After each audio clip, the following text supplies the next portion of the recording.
Hey everybody, I suppose you're wondering why I've called you all here. It's because it's time for another episode of our good old TOQ. Now let's go see Steve. Come on. Clang, clang, clang with the Johnny. Ding, ding, ding with the... come on in. Stay Johnny! Ooh!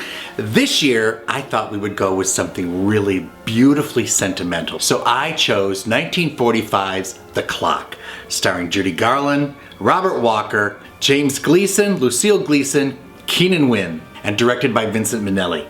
Now, by this stage of Judy's career, she had made a lot of money for MGM. She was just coming off Meet Me in St. Louis, she had done The Harvey Girls, and she kept pleading with the producer, Arthur Freed, to do a straight drama role. She wanted to prove that she was a really good actress and she didn't need to sing to make money.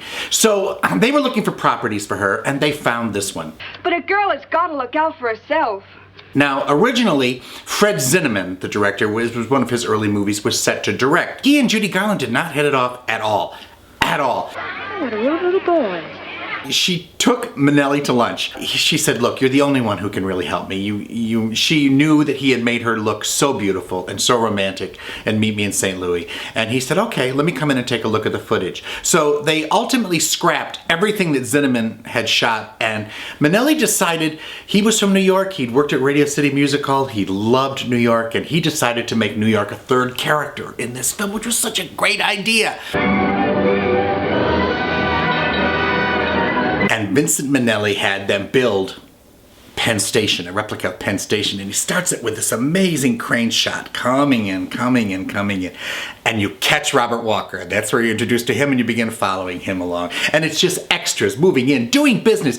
Every single extra has a story going on. If you could watch this movie and just watch the extras and their stories as to what's going on the sideline as the camera pans in. It's just brilliant filmmaking. It certainly is a big place, isn't it?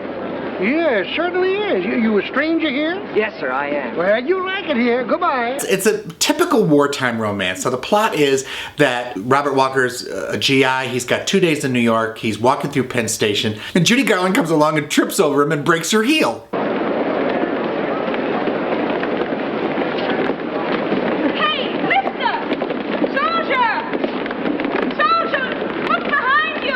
But he's very shy and apologetic, and and she's, and Judy, she's so appealing. Heel fella! Yes, I know. That's what I was trying to tell you down there, but you wouldn't listen. Oh, I'm sorry. Judy Garland is so radiant in this movie. She's just so real. She never makes a false move. Now, she never seems actressy. She's absolutely natural. And he had just come off Since You Went Away, and he was essentially playing the same character he did in Selznick's Since You Went Away, of the shy soldier who's kind of bumbling and kind of doesn't really know, but shy with girls, but really attracted to her. So he demands that he help her fix her heel. So they fix her heel, and he says, well, where are you going? And she says, well, I've got to go to work. And he goes, no, well, I'm just here for 2 days. Well, they end up walking around the city. What is this, 79th Street? There's a museum over there. It's open on Sundays. Museum. I think maybe that's something you ought to see. And gradually, they get into the hustle and bustle of the city, and they fall in love. Maybe Yes, we'll meet again sometime. maybe.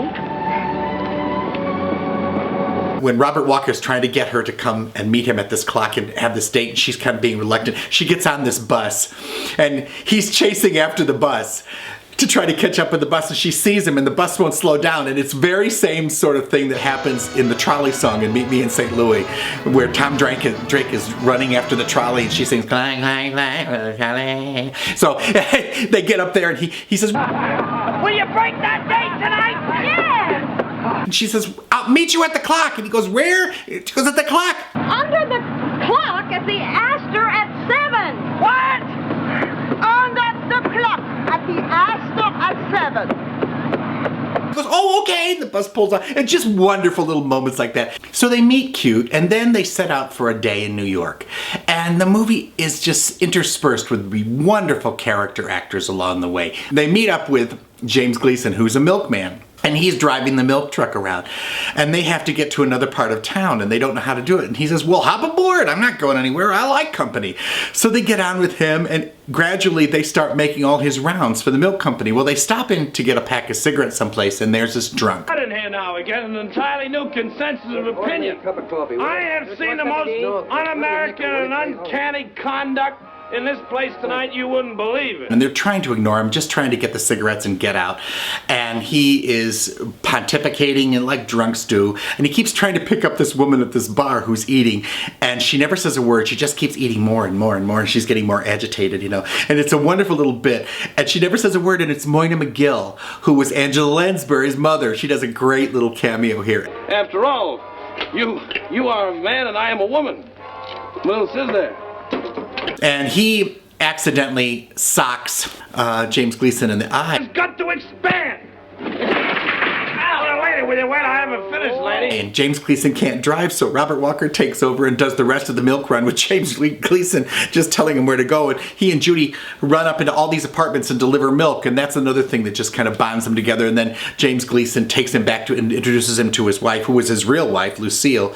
And they sit and have breakfast together and watch this couple bicker. And of course, they're looking at each other like this could be us in a few years. And Company first. Well, look, they got some, ain't Yeah, they? but they delivered the milk. They delivered the milk, they can reach, they still got arms. That's his Uncle Henry. Those Henry. Wasn't my uncle, it was my cousin. Your uncle, your cousin. It's Michael, it's the one that can eat. to heighten the tension, they never learn each other's last names. So they go to get in a subway and the crowd pushes in Judy Garland and the train takes off and he doesn't know who she is. They don't know each other's last names or how they're going to meet up together. And by this time they're kind of hooked on each other. And so then it's all about them going to places and trying to find, and he's talking to policemen and where do I go? They figure out, well, maybe they'll go back to the clock. So that by the time they get back to the clock, it's about the middle of the movie and they just run into each other's arms.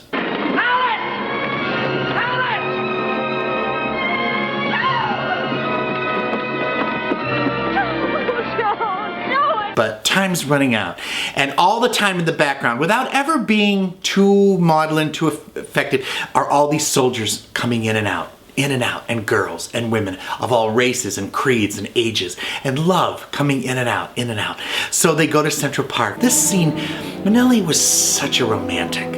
And this scene is so lovingly set up because they're talking and they're kind of being honest with each other. And all of a sudden, Robert Walker turns and just looks at her like he's seeing her for the first time, and she looks up like she's seeing him. She has said to him, the city's always alive. Listen to the sounds of the city. So they're listening to the sounds, and as they're listening to the sounds of the city, they get closer and closer together until suddenly they're looking at each other's arms and they kiss. And it's so lovely. Well, he says, look, I haven't got enough time. I don't know what's going on, but I love you. I just love you. And she says she loves him. Let's get married. Oh, Joe. I love you. I'll love you till the day I die. War steps in. And as the movie started with a crane shot going into Penn Station, beautiful crane shot going in, it ends with a beautiful crane shot of them parting and Judy walking out of that train station. And it's so hopeful and so wonderful and so romantic, and all the people blend in and suddenly she's lost in those people. But you have such a feeling of hope. It's very much like, if you remember when I showed you My Reputation and Barbara Stanwyck says goodbye to the soldiers at the end of My Reputation, and he's coming back and she knows it, and she just walks triumphantly into the train station. It's that same feel. This is a movie that's filled with wonderful little romantic moments. And I don't think anybody ever photographed Judy as beautifully as he did, and they fell madly in love during this time, and they were engaged by the time this movie was over. Judy Garland and Robert Walker in Vincent Minnelli's Beguiling the Clock. Let's all go to the lobby. So this is the first non-musical by Judy Garland. She doesn't sing a lick. Clang, clang, clang. No. The popcorn can't be beat.